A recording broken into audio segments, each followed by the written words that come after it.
Et souvent, à l'extérieur de l'Afrique, l'image que l'on a de l'Afrique, c'est cet homme mendiant, assis au carrefour de la rue ou devant une mosquée avec les mains tendues pour recevoir l'aumône.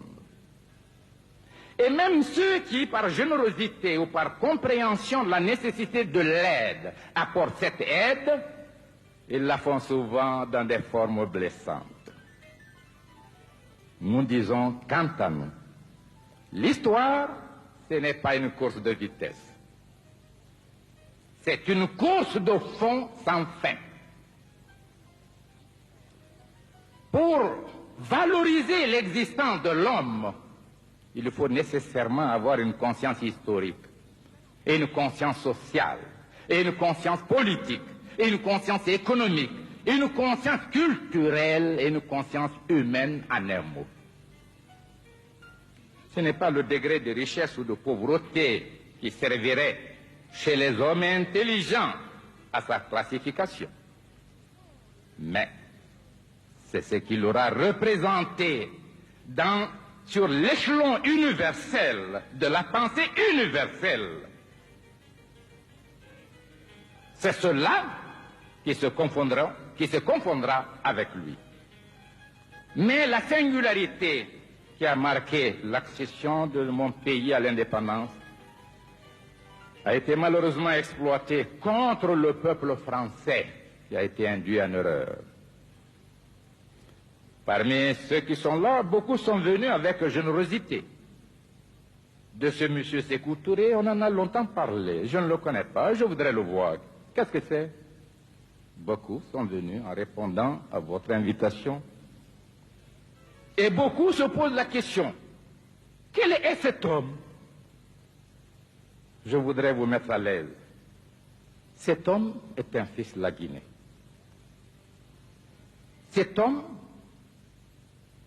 est un être simple qui a commencé la vie à 17 ans, qui n'a bénéficié que de l'enseignement primaire. Cet homme a été brimé tout jeune. Un arrêté interdisant au secteur public et privé de lui donner un emploi.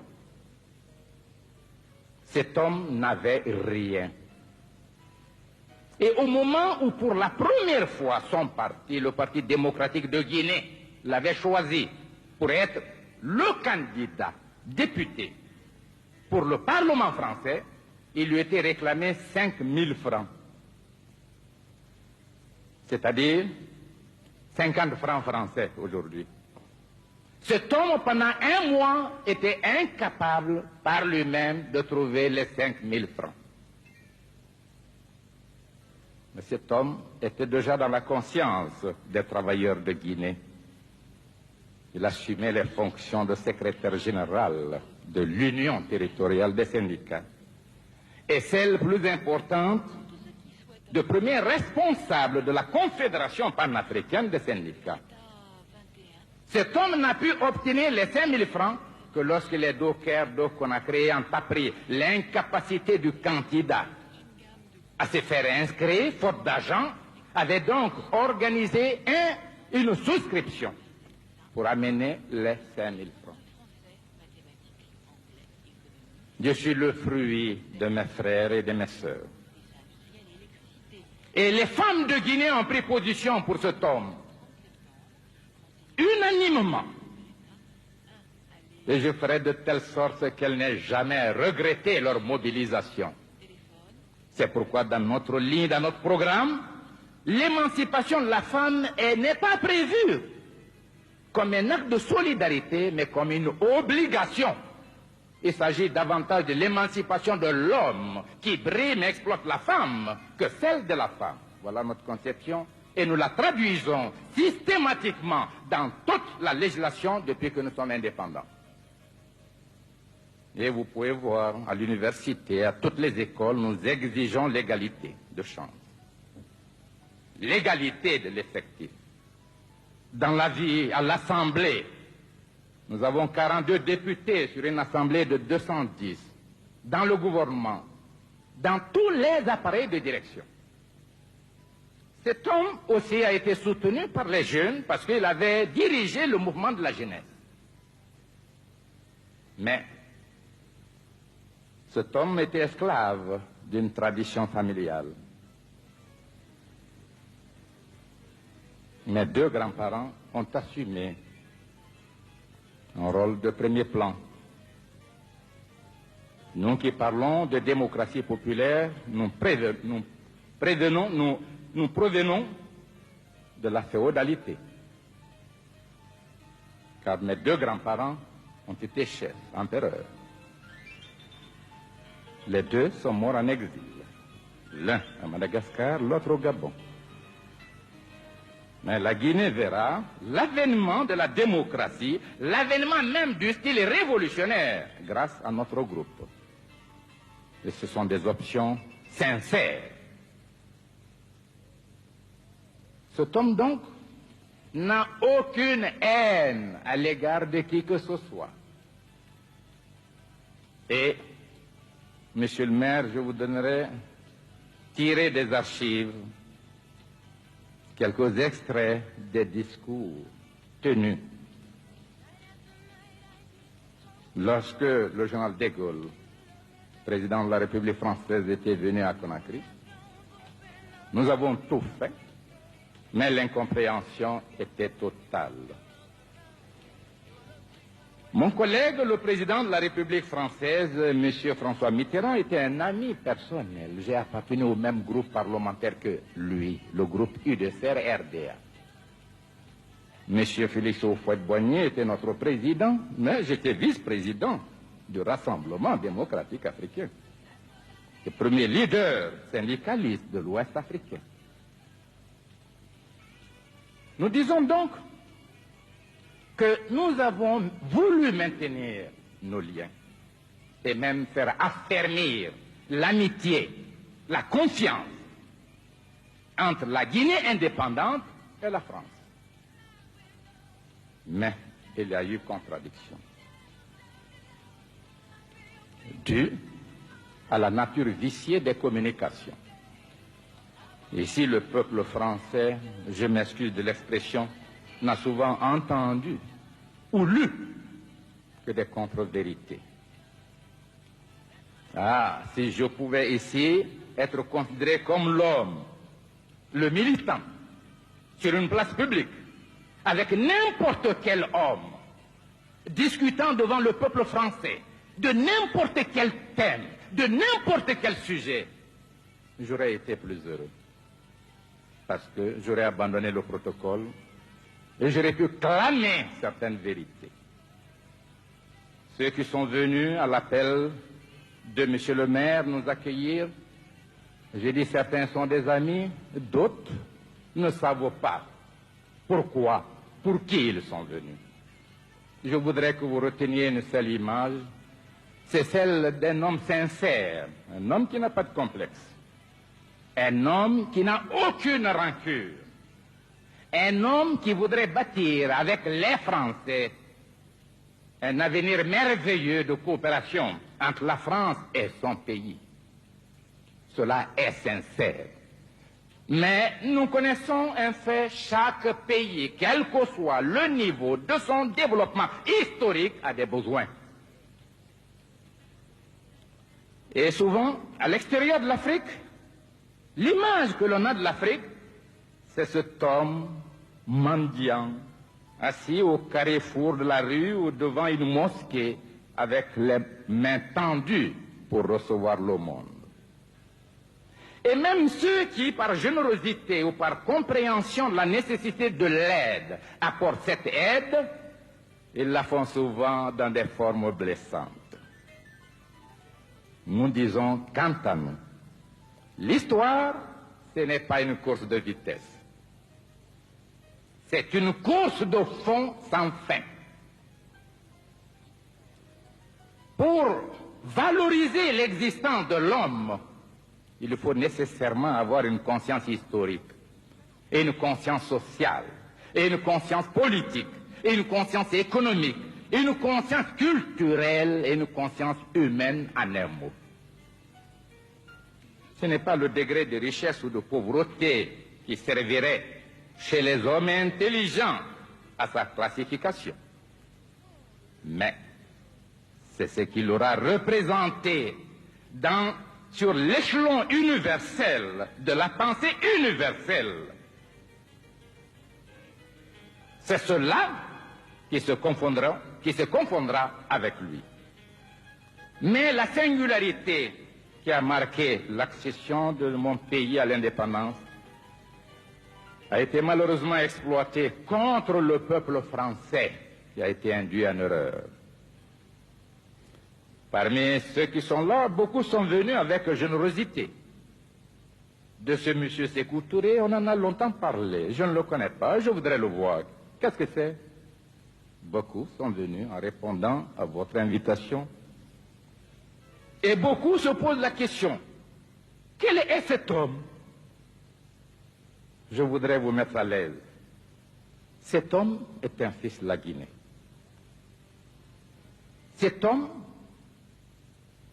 est un être simple qui a commencé la vie à 17 ans, qui n'a bénéficié que de l'enseignement primaire.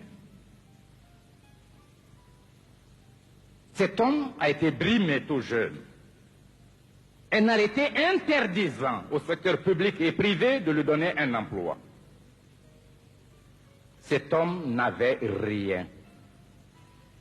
Et au moment où, pour la première fois, son parti, le Parti démocratique de Guinée, l'avait choisi pour être le candidat député pour le Parlement français, il lui était réclamé 5 000 francs. C'est-à-dire 50 francs français aujourd'hui. Cet homme, pendant un mois, était incapable par lui-même de trouver les 5 000 francs. Mais cet homme était déjà dans la conscience des travailleurs de Guinée. Il assumait les fonctions de secrétaire général de l'Union territoriale des syndicats. Et celle plus importante, de premier responsable de la Confédération panafricaine des syndicats. Cet homme n'a pu obtenir les 5 000 francs que lorsque les dockers de Conakry ont appris l'incapacité du candidat à se faire inscrire, faute d'argent, avait donc organisé une souscription pour amener les 5 000 francs. Je suis le fruit de mes frères et de mes sœurs. Et les femmes de Guinée ont pris position pour cet homme, unanimement. Et je ferai de telle sorte qu'elles n'aient jamais regretté leur mobilisation. C'est pourquoi dans notre ligne, dans notre programme, l'émancipation de la femme n'est pas prévue comme un acte de solidarité, mais comme une obligation. Il s'agit davantage de l'émancipation de l'homme qui brime et exploite la femme que celle de la femme. Voilà notre conception et nous la traduisons systématiquement dans toute la législation depuis que nous sommes indépendants. Et vous pouvez voir à l'université, à toutes les écoles, nous exigeons l'égalité de chance. L'égalité de l'effectif. Dans la vie, à l'Assemblée, nous avons 42 députés sur une assemblée de 210, dans le gouvernement, dans tous les appareils de direction.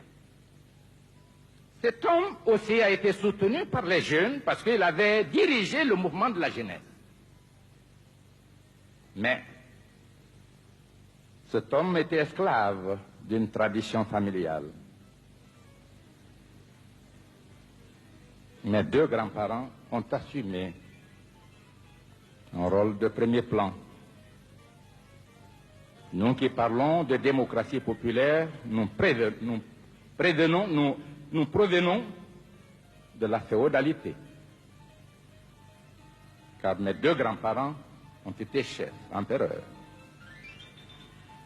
Les deux sont morts en exil. L'un à Madagascar, l'autre au Gabon. Mais la Guinée verra l'avènement de la démocratie, l'avènement même du style révolutionnaire grâce à notre groupe. Et ce sont des options sincères. Cet homme donc n'a aucune haine à l'égard de qui que ce soit. Et, monsieur le maire, je vous donnerai, tiré des archives, quelques extraits des discours tenus lorsque le général de Gaulle, président de la République française, était venu à Conakry. Nous avons tout fait, mais l'incompréhension était totale.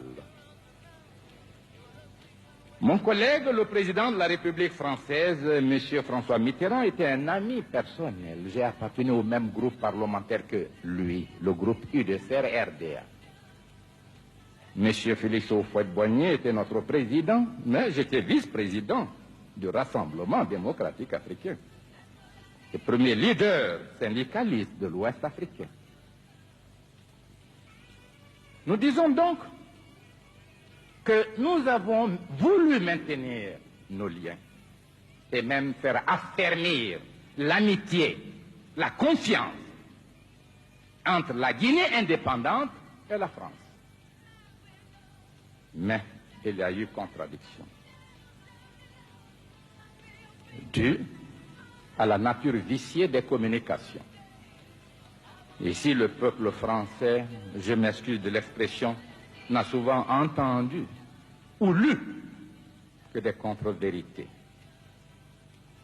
Ah, si je pouvais ici être considéré comme l'homme, le militant, sur une place publique, avec n'importe quel homme, discutant devant le peuple français, de n'importe quel thème, de n'importe quel sujet, j'aurais été plus heureux.